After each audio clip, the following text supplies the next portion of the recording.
Exodus chapter 19. On the first day of the third month after the Israelites left Egypt, on that very day, they came to the desert of Sinai. After they set out from Rephidim, they entered the desert of Sinai, and Israel camped there in the desert in front of the mountain. Then Moses went up to God, and the Lord called to him from the mountain and said, "This is what you are to say to the descendants of Jacob and what you are to tell the people of Israel. You yourselves have seen what I did to Egypt, and how I carried you on eagle's wings and brought you to myself. Now if you obey me fully and keep my covenant, then out of all nations you will be my treasured possession. Although the whole earth is mine, you will be for me a kingdom of priests and a holy nation. These are the words you are to speak to the Israelites." So Moses went back and summoned the elders of the people and set before them all the words the Lord had commanded him to speak. The people all responded together, "We will do everything the Lord has said." So Moses brought their answer back to the Lord. The Lord said to Moses, "I am going to come to you in a dense cloud, so that the people will hear me speaking with you and will always put their trust in you." Then Moses told the Lord what the people had said. And the Lord said to Moses, "Go to the people and consecrate them today and tomorrow. Have them wash their clothes and be ready by the third day, because on that day the Lord will come down on Mount Sinai in the sight of all the people. Put limits for the people around the mountain and tell them, be careful that you do not approach the mountain or touch the foot of it.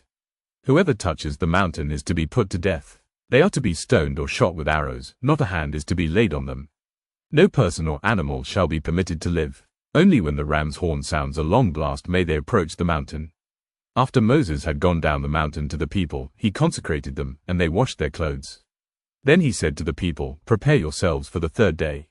Abstain from sexual relations." On the morning of the third day there was thunder and lightning, with a thick cloud over the mountain, and a very loud trumpet blast.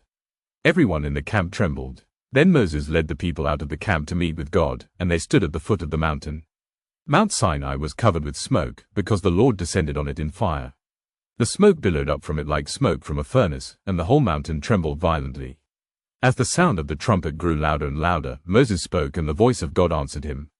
The Lord descended to the top of Mount Sinai and called Moses to the top of the mountain.